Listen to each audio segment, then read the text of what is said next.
Olá, meus amigos e minhas amigas. Iniciamos um momento jurídico, hoje tratando de um assunto crucial, um assunto altamente estressante.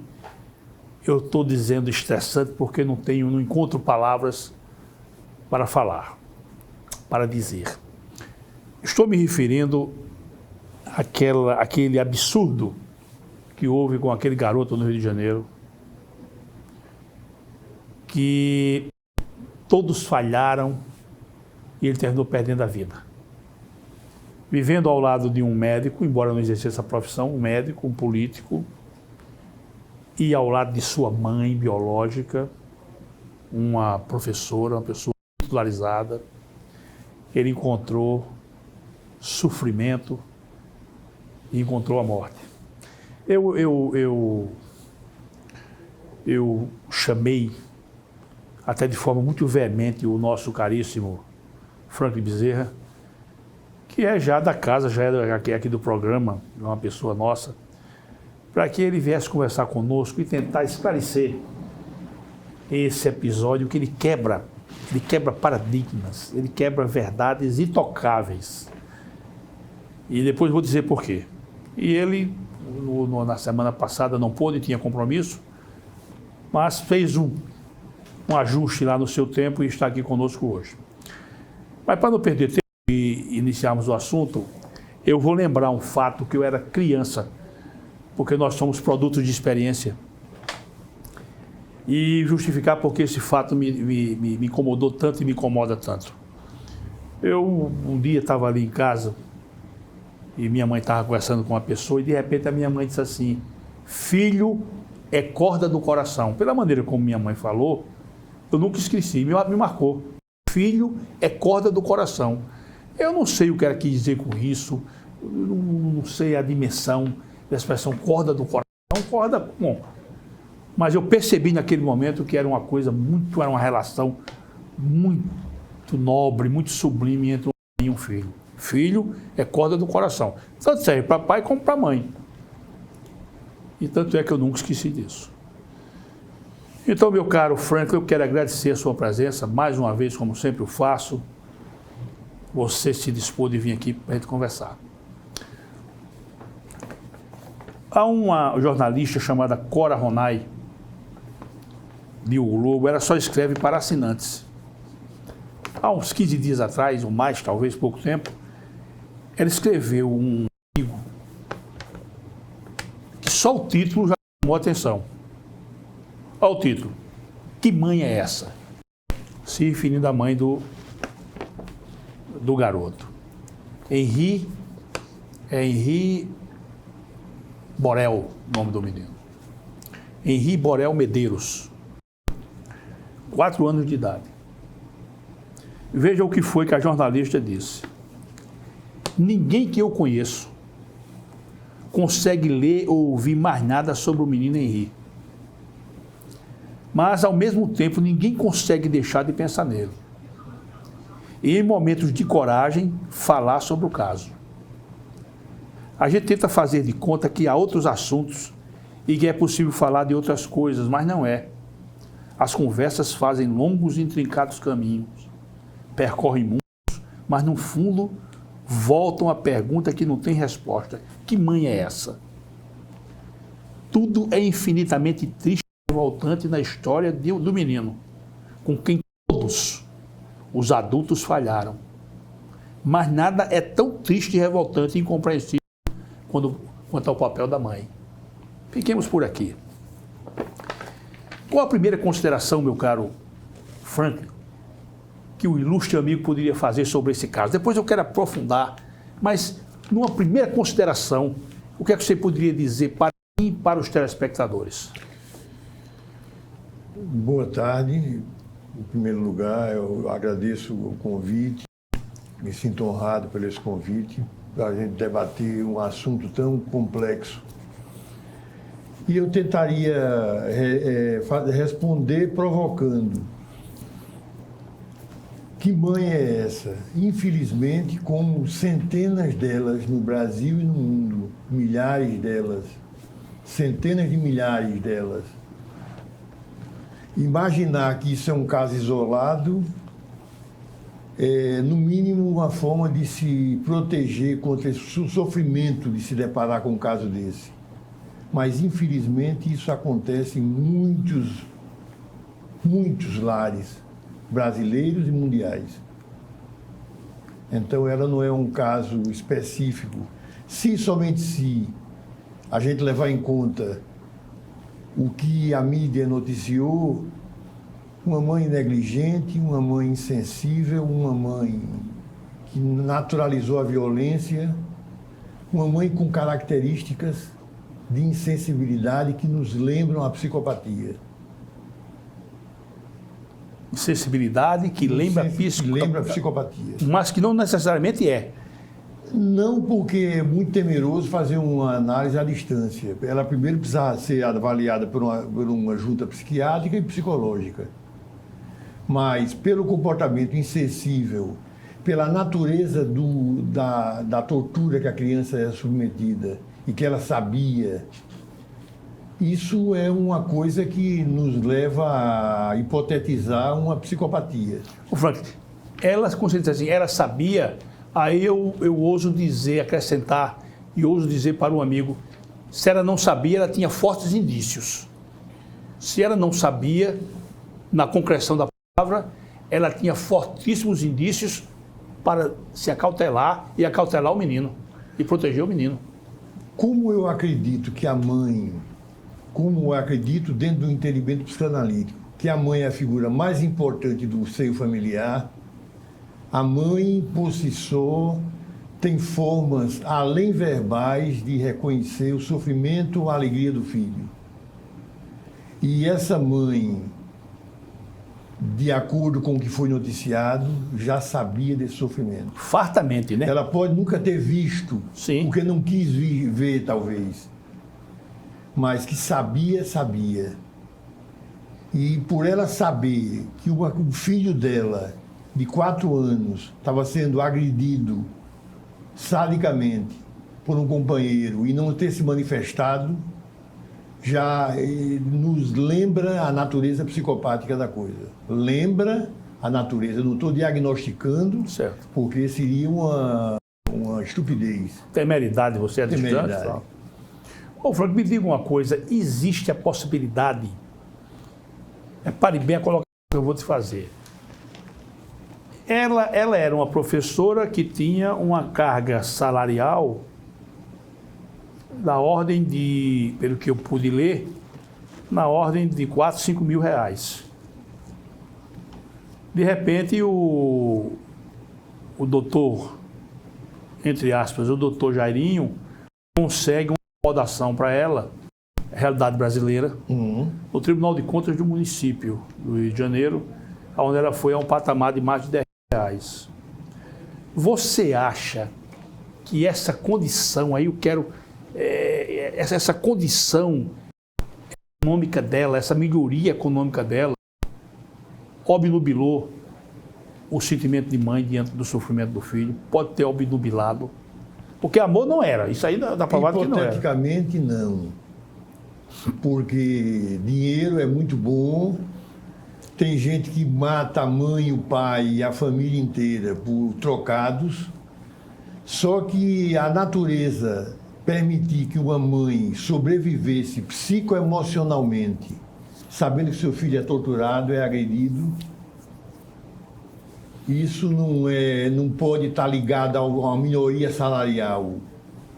Isso casou com uma insensibilidade, com a naturalização da violência, com uma falta de empatia.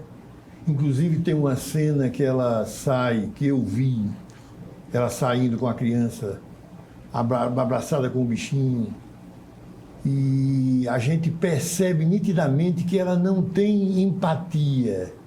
A gente percebe, não estou afirmando, mas para um cara que estuda isso há muito tempo, você vê nitidamente uma reação, não uma reação de mãe, mas uma reação de alguém que fez muito mal esse papel de mãe. Fez muito mal, né? Muito mal. Ô, Frank, me diga uma coisa. empatia entre uma mãe e um filho, isso não é uma coisa atávica, não. Isso não vem de um atavismo, não, da própria condição. Porque, por exemplo, eu sei que alguns animais matam filhos, eu sei. Mas trazer isso para o ser humano é muito complicado na minha cabeça. O ser humano é o pior dos animais. Infelizmente ou felizmente. Diga isso não, rapaz, por favor. O pior dos animais é o ser humano. Na natureza humana, me emocionei, na natureza humana, tudo que presta e o que não presta está ali depositado. Na natureza humana. Uma mãe é capaz de coisas absurdas, inimagináveis.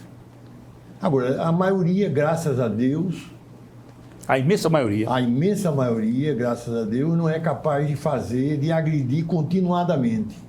Existe a agressão para educar, existe a severidade no sentido de buscar uma educação no filho, muitas vezes uma severidade até rígida demais, mas aquilo ali de ter o seu filho, saber que seu filho está trancado com um cara que não é nem pai biológico, porque se fosse trancado com um pai biológico, a mãe desconfiava. Não teve cenas que ele se trancava com um menino. Então eu, mãe, sabendo que meu filho está sendo agredido e aceitar isso por dinheiro, não. Não. Então não foi o aspecto econômico. Amor também não foi. Não, amor não. Foi indiferença, hipoteticamente. Indiferença, insensibilidade, naturalização da violência, falta de empatia. Uma malformação moral? Foi uma malformação pessoal. Pessoal, de né? Pessoa. Foi a velha história do tornar-se pessoa. Uma pessoa que permite que um filho seja agredido. E quando uma criança é agredida, ela pode morrer, porque ela é muito mais frágil fisicamente. E existe uma cena dele entrando no quarto que você se treme, range todo, que você imagina o que é você ter a insensibilidade, para não usar esse termo comum, monstruosidade, de saber que uma criança daquela está sendo agredida e não fazer nada. Não fazer nada, porque existe mães que se você bater num filho, ela lhe mata. Pelo amor de Deus. Pelo amor de Deus, isso não pega seu raciocínio, não. Pode ser que eu diga uma tremenda bobagem. Outro dia eu estava vendo no Facebook um videozinho, uma galinha com os pintinhos, o gavião veio, ela foi para cima do gavião. Estou tratando de seres inferiores. Inferiores. A galinha foi para cima do gavião e só você vendo, rapaz. Parecia que havia uma inversão ali. O gavião passou a chiar de sofrimento. E ele conseguiu sair e foi embora. Olha, uma galinha... Um gavião. Um gavião, um bicho que tem uma envergadura. Você está entendendo? Graças a Deus, como a gente muito bem colocou, a maioria das mães, se não tem tanta sensibilidade, tanta empatia com seus filhos, não é capaz de permitir uma coisa dessa. Exatamente. Mas, por exemplo, a gente vê muito isso nas mães de personalidades psicopatas, serial killers. Mães que assumiram o papel de ter uma vida sexual independente e não tinha critério para colocar homem dentro de casa. Que é aquela velha história que a gente fala. Um relacionamento hoje em dia não dá certo antes de chegar a briga, chegar a desacordo, chegar a rusgas mais graves.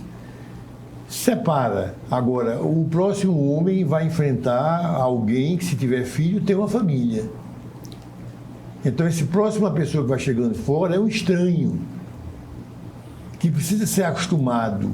Eu não posso abrir minha porta de casa, eu sendo uma mulher, para qualquer pessoa, porque é meu namorado, porque eu conheci numa farra, porque a maior parte dos abusos sexuais infantis violentos acontecem com namorados de mães, com pessoas que elas têm uma vida sexual independente. Isso não quer dizer que ela não vai ver a vida sexual. Isso deve dizer que ela cada dia tem que ter mais cuidado com quem ela leva para casa. Seleção. Seleção. E a seleção não pode ser por dinheiro. porque uma grande parte desses monstros tem dinheiro. Pior é isso. Pior é que uma grande parte desses monstros são de classe média alta e rico. Eu queria aprofundar com você sobre isso. Agora, Frank, diga-me uma coisa. Essa falta de empatia,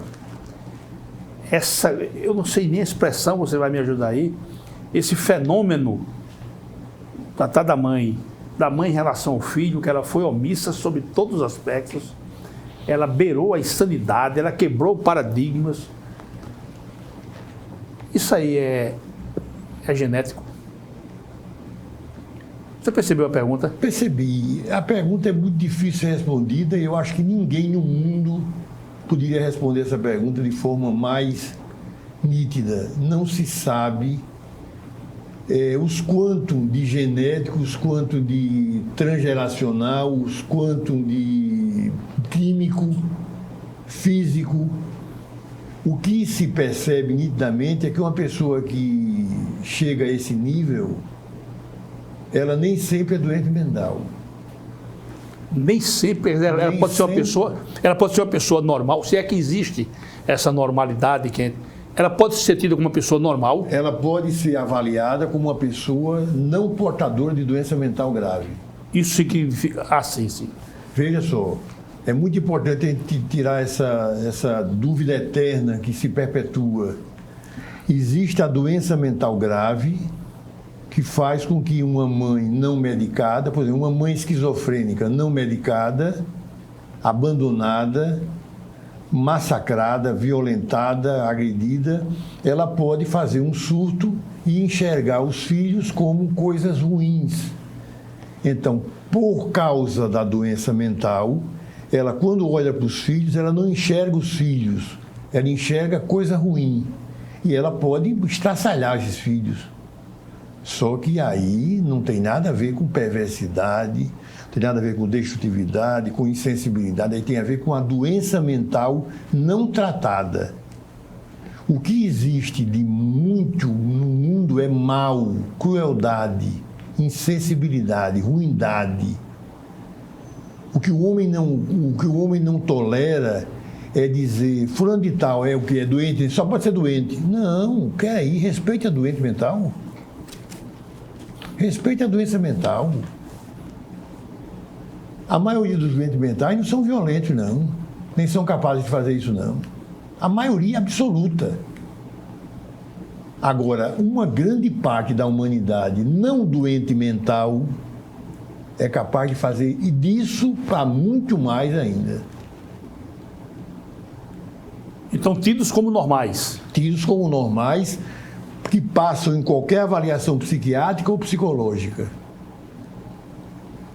São personalidades cruéis, ruins, mas têm as faculdades mentais íntegras. Agora, são pessoas que foram brutalizadas quando criança, pessoas que foram abusadas, pessoas que foram preteridas e estruturaram o lado péssimo disso, que é a identificação com o agressor.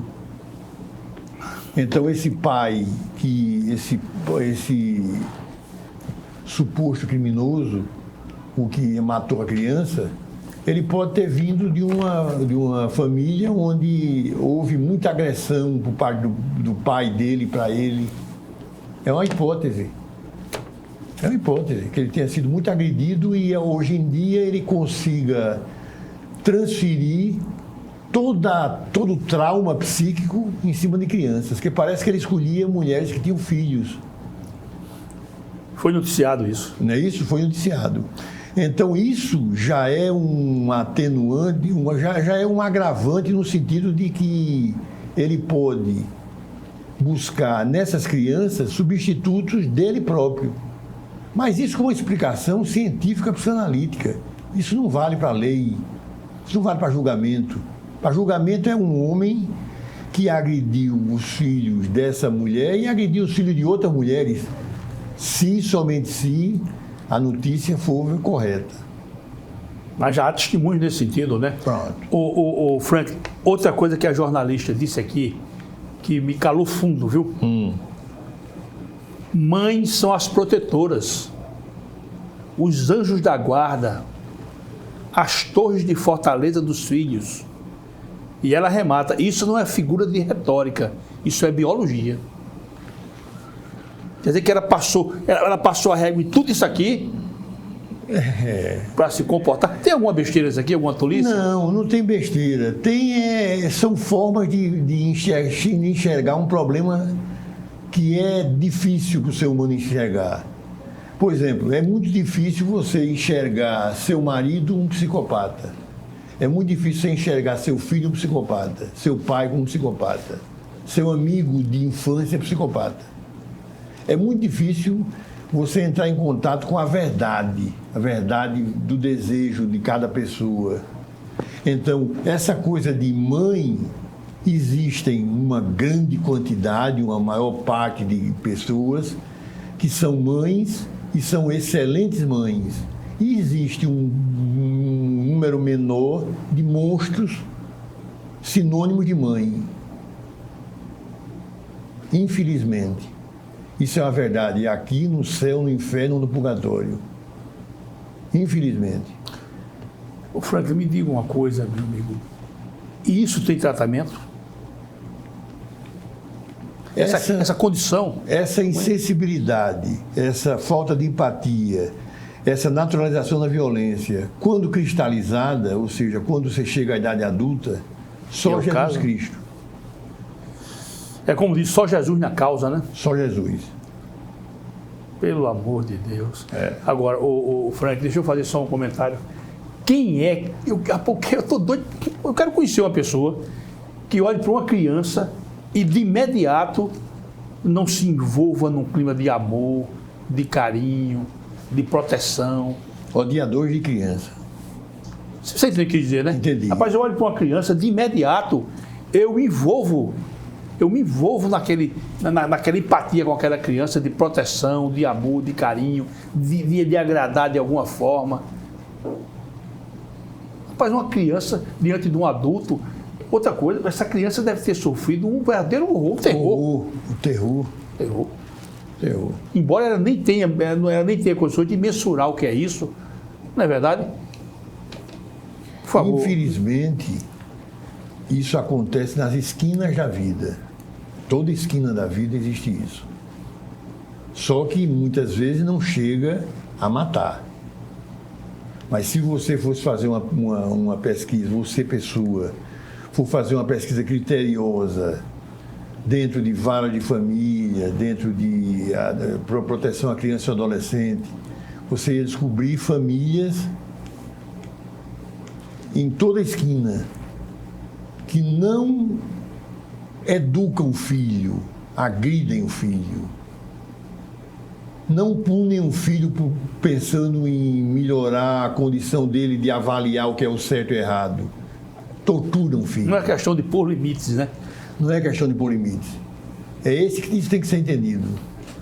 Do mesmo jeito que você citou, quando você olha uma criança, você tem vontade de proteger a criança, existem pessoas que olham para a criança e têm vontade de cortar em pedaços. Pelo amor de Deus. Antes, estuprar e depois cortar em pedaços.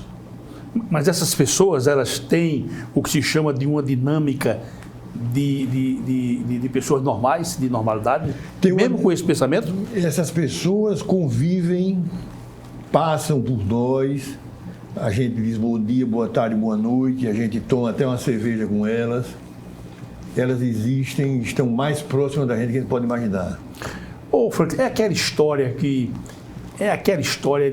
que há pessoas que na claridade se comportam de uma forma e na penumbra de outra. Exatamente. Casa com isso aí? Casa completamente. E casa completamente com a frase de que quando você se deparar com alguém que diga isso não é possível porque eu conheço a família, a pergunta que não quer se calar é: você está na casa quando as portas se fecham e as luzes se apagam? Não, então você não conhece a família. Você só conhece uma família se você tiver quando as portas se fecham e as luzes se apagam. Porque é nas madrugadas que acontecem as coisas mais brutais com as crianças. É nas madrugadas. Coisas boas também, claro, afagos, ternura, de famílias que se amam. Proteção. E existem famílias que se odeiam e ainda colocam mais um agente odioso dentro de casa. Pois é, meu caro Frank, eu ainda hoje eu não posso ver aquela imagem daquela criança mancando, rapaz. Idem. Sabe, me incomoda, aquela imagem me incomoda. Eu vou querer no segundo bloco tratar desse cidadão que acode pelo epíteto de Dr. Jairinho. A Assembleia Municipal do Rio de Janeiro está apressada para caçar a representação dele, o mandato dele. Eu já fui expulso do partido, se não me engano, Solidariedade. Olha o nome do partido, Solidariedade. Ele já foi expurgado. O Tribunal de Ética já lançou manifestação no sentido de autorizar o processo de cassação dele. Mas também nós sabemos que o pai dele, Coronel Jairo, é um homem envolvido com milícias. Eu não sei como é isso aí e tal. Eu queria também saber, na minha opinião, não estou sendo rigoroso, mas o pai desse menino também foi omisso, viu? O pai do menino também foi omisso, porque chegou a ele rumores de que o menino estava sendo maltratado, e ali ele, na imagem de pai que eu tenho, o menino vai mais não. E se dirigia logo ao setor competente, podia ser um promotor de justiça, podia ser um magistrado, podia ser um delegado. Esse menino teria escapado.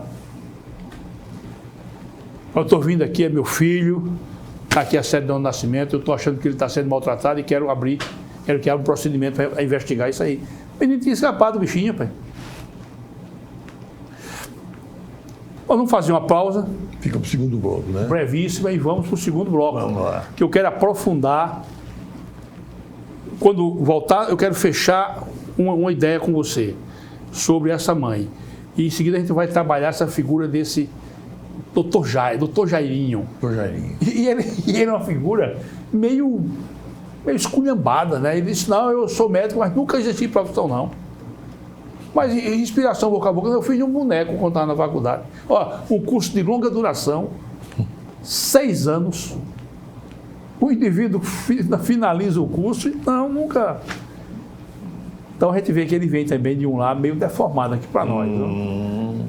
Isso eu estou dizendo isso à distância e baseado em informações que me chegam, essas informações me chegam, tanto pela rede televisiva como pelo jornal falado. Voltamos já.